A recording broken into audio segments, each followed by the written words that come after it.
To this now, messages of condolences continue to pour in for the late leader of the Black Consciousness Movement, Dr. Nchaupe Mokoape.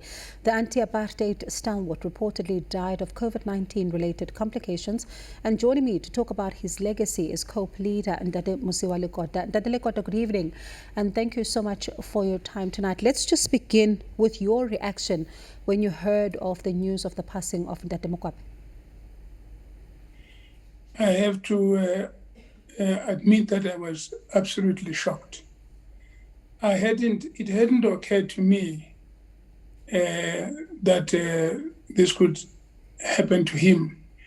And I remained very optimistic about seeing him. There were a number of things I wanted to chat to him about. And so when this happened, it bamboozled me. And, what are some of the memories that you share, some personal memories that you share of him? And as you say that you were looking forward to talking to him. Well, one of the most important memory is when we all were sharing the excitement of the independence of Mozambique. And we thought it was such a great opportunity to raise the level of awareness of our people at that point in time, that they had to realize that if they did not carry on the struggle as the Mozambicans had been pursuing their struggle, our freedom would remain very far. So we were so excited that we decided that we should arrange a Viva Frelimo rallies and to draw the attention and awareness of the people of our country that they cannot continue just going on to their daily work and back without prioritizing the drive for freedom. And okay, you can continue, pardon me. Well, I was just about to say that actually led to our arrest afterwards. But we worked very hard to put together those Frelimo rallies. And, when you then fast forward to South Africa, what were some of his views around the current state of our country? Well, it's important to understand that he had a bit of a longer history than most of those of us who were around him.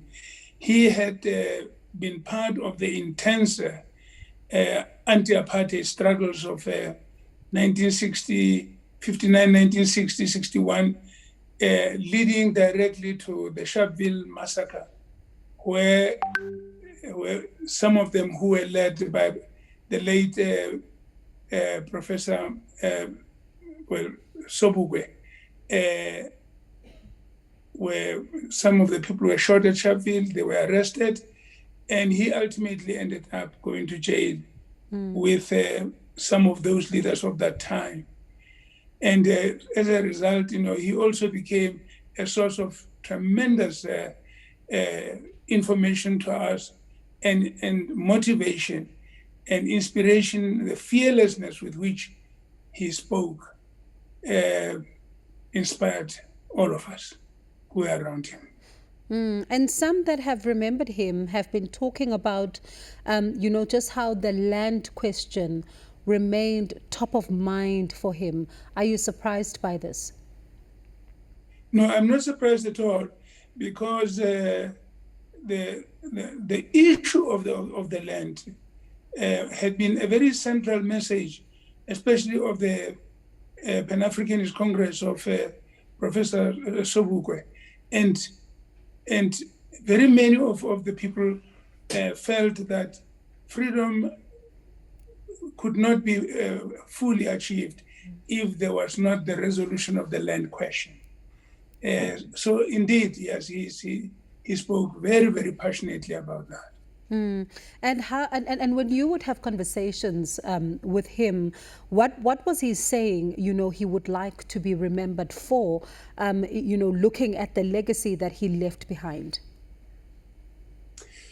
Well, look, let me be honest to you. He wasn't so self-centered as sometimes I hear some of the people talk about. He was more concerned about freedom coming to the people.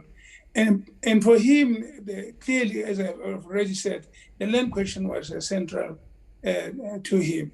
So, yes, he felt very strongly that we needed to get our land back. And I can understand that, and I could understand that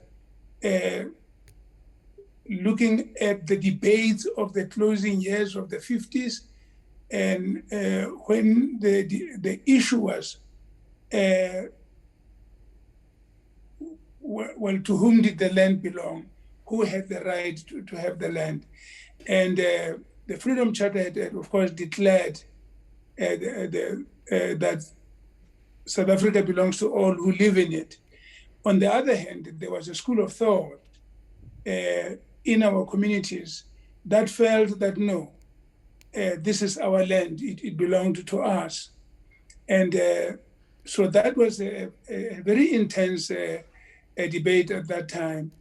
I can remember that even when we formed the South African Students Organization, this question became a site of struggle, so much so that at the second General Student Council conference in '71, this matter had to be resolved, had to be decided upon. And SASO, as a student organization, took a resolution. And I remember very well that Section 3D of the policy of SASO clearly declared firmly that SASO believes that South Africa is a country in which black and white live and shall continue to live together. And some of the people who were more inclined towards the other view were not quite happy about that. But that is how the Second Student General Council Conference resolved that question, and it became our policy position. Much later, I realized that, in fact, we were quite consonant with the declaration of the Freedom Charter of 1955. And Ntate Lekota, just before I let you go, if you can please allow me, I'd like to just, talk to you about two issues that may not be related. Right now, we have breaking news. South Africa has seen over 17,000 COVID-19 cases recorded in the last 24 hours. What's your reaction to that? Well, my dear sister, this coronavirus is a devastating calamity for all of us. And I think that we should be concentrating on working together as the people of this country to find a reply to it. We can now see that this is a pandemic that is destroying human beings. Whatever your color, complexion, whatever your language, your height, and all of that, we need an answer to this. We need to resolve this. Mm-hmm. And scholars in various countries are struggling to find answers to this. And I can see now that we cannot concentrate on discriminating against each other. We have to find an answer to all of us. And I do think that it's consonant with the thought that life is for all of us. Mm. And we as human beings must find an answer to this question.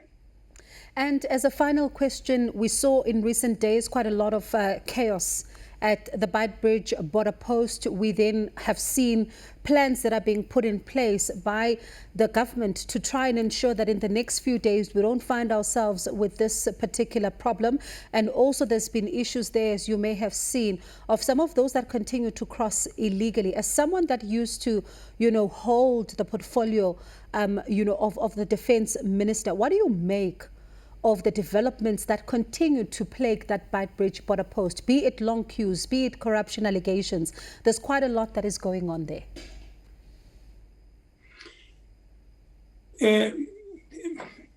It's a very difficult problem, but let me say that I think that the countries of our region must find a common approach to this, and we must ensure that every one of us respond to the laws and regulations, and that people, the lives of people comes before everything else. We must ensure that governments of this region are able to find a common answer to this, are able to find ways in which people can cross or achieve access to food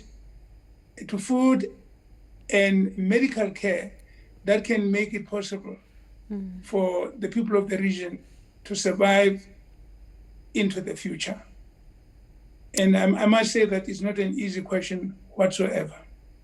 Yeah, all right. Thank you so much, Nchaupe Lekota. I do appreciate your indulgence, and we do appreciate your time. That's COPE leader Nchaupe Mokoape.